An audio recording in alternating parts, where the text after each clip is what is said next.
Welcome back to my channel Medical Laboratory Technologies videos. Today friends, I am going to share you one of the important topic, glycolysis, that is coming in biochemistry and in the portion of carbohydrates. So I will discuss you the steps of glycolysis overview, and I hope you will find this lecture easy and effective. So we will start. First, glycolysis. If you notice the word glycolysis, it is made up of two words, glyco and lysis. Glyco means glucose and the word lysis means breakdown. So from the main word we can understand in glycolysis basically what will happen, breakdown of glucose. Now if you will focus the definition of glycolysis, glycolysis is a metabolic pathway that involves systematic breakdown of glucose to produce energy, and glycolysis takes place in the cytosol. First, you see it's written that glycolysis is a metabolic pathway that involves systematic breakdown, means that sequence of chemical reactions will happen and different enzymes will involve. That's why we will call metabolic and systematic, because there are different chemical reactions will happen that we will see further, and more enzymes also will involve in each reaction. So glycolysis, that's why glycolysis is called a metabolic pathway that involves systematic breakdown of glucose to produce energy, and glycolysis take place in the cytosol of the cells. If you know the cytosol is the intracellular fluid that is present inside the cells, and cytosol comprises of a lot of water, dissolved ions, large water soluble molecules, smaller minute molecules and proteins. So I hope now you understand the definition of glycolysis. Now we will come to the second point, that is phase of glycolysis. There are two phases, first phase and second phase. In first phase, if you will notice on the diagram, in first phase glucose will convert into glyceraldehyde 3-phosphate, but this conversion is not directly from glucose to glyceraldehyde 3-phosphate. There are different reactions. After that glucose will convert into glyceraldehyde 3-phosphate, but the main point is that in this reaction, when glucose will convert into glyceraldehyde 3-phosphate, energy will use. And when in the second phase, when the glyceraldehyde 3-phosphate will convert into pyruvate, in that the main important second phase, energy will produce. Actually in glycolysis, when breakdown of glucose will happen, that time energy is producing. That energy will be in the term of molecules ATP and NADH, but this ATP molecules and NADH molecules, these molecules will be produced in the second phase of glycolysis. So there are different steps that will happen in first phase and second phase that we will see, but first you have to understand that in first phase energy will used and in second phase energy will be produced. Now if you will focus on the overview of glycolysis, in glycolysis one molecule of glucose, which is 6-carbon compound, is broken down into 2 molecules of pyruvate, means pyruvate then it will be 3-carbon compound, and in this conversion energy will be released in the form of ATP, adenosine triphosphate, and NADH, nicotinamide dinucleotide hydride. And this pyruvate formed is further utilized in various energy producing pathways, and that produces more energy. And the process of glycolysis take place, as I told you, in two phases. First phase, glucose will be first converted into 3 molecules of glyceraldehyde 3-phosphate, and this conversion involves addition of phosphate. So first phase actually use energy instead of producing it, and in the second phase the glyceraldehyde 3-phosphate is converted into pyruvate, and it is in the second phase energy is actually produced. So until now you understand what is the definition of glycolysis and what will happen in glycolysis, how many phases of glycolysis, in which phase energy will use and in which phase energy will consume or energy will be produced. Now we will start the glycolysis reactions, and from first reaction after that what will happen to next, that we will see. This all glycolysis reaction all begin with the molecule of glucose that enters the cytosol. Now the first reaction that take place is conversion of glucose to glucose 6-phosphate, and the enzyme that catalyze this reaction or speed up this reaction is called hexokinase. Now if you will notice, hexokinase is made up of two words. Hexo means 6 and kinase is a group of enzyme that catalyze the phosphorylation reactions.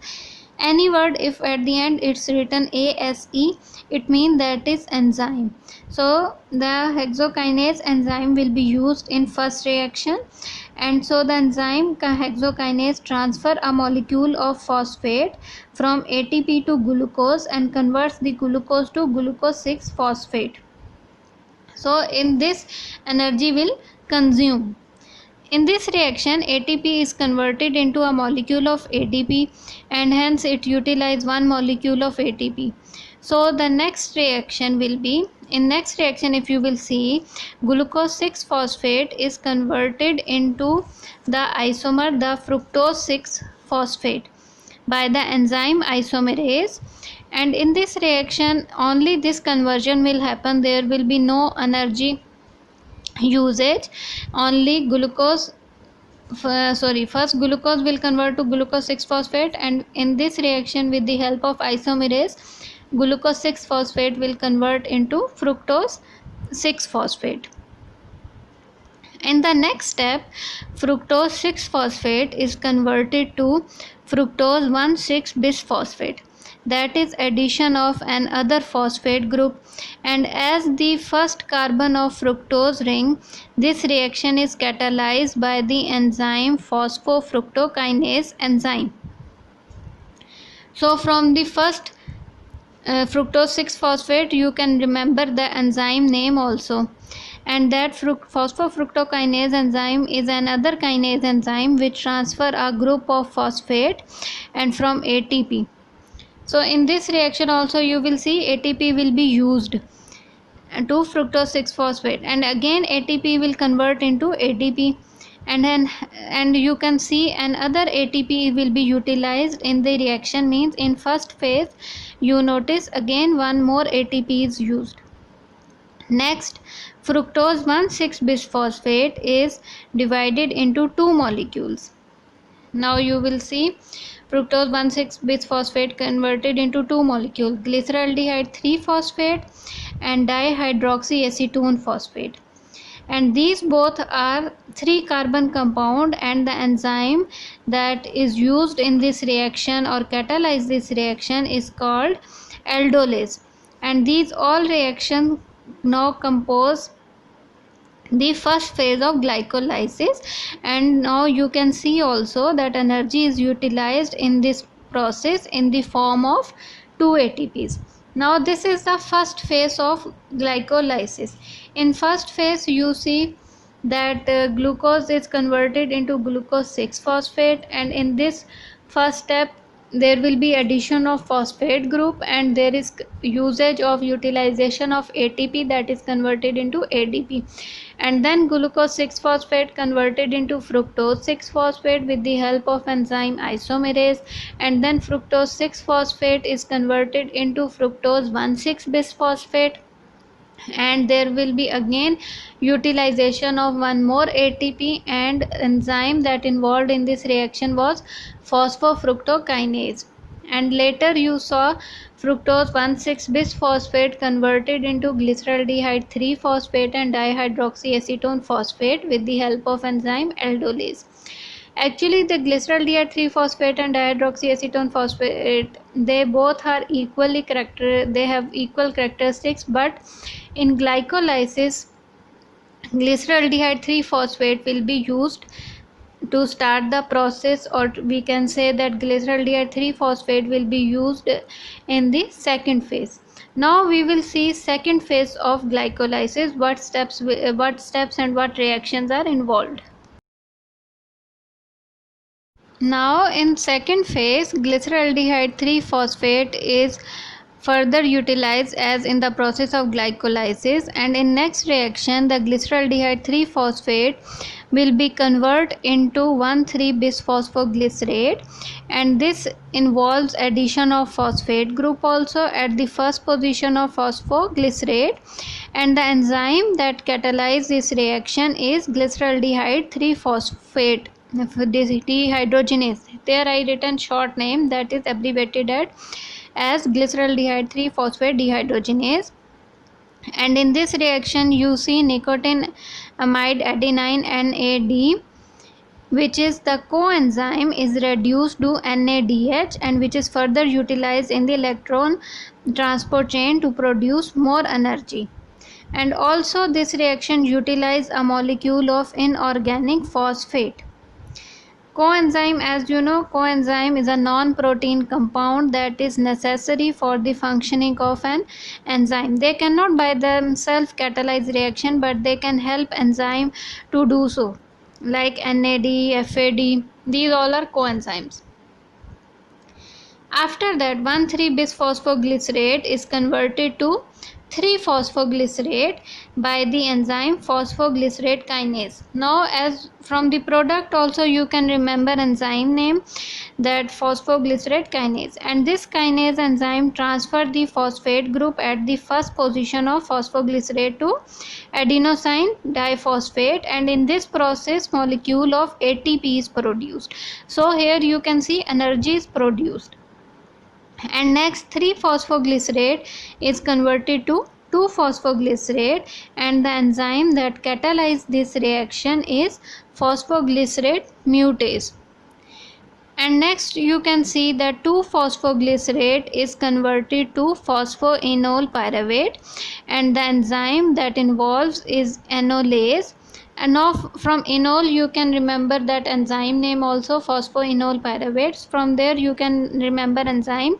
The enzyme is enolase, and magnesium ions also utilized in this reaction.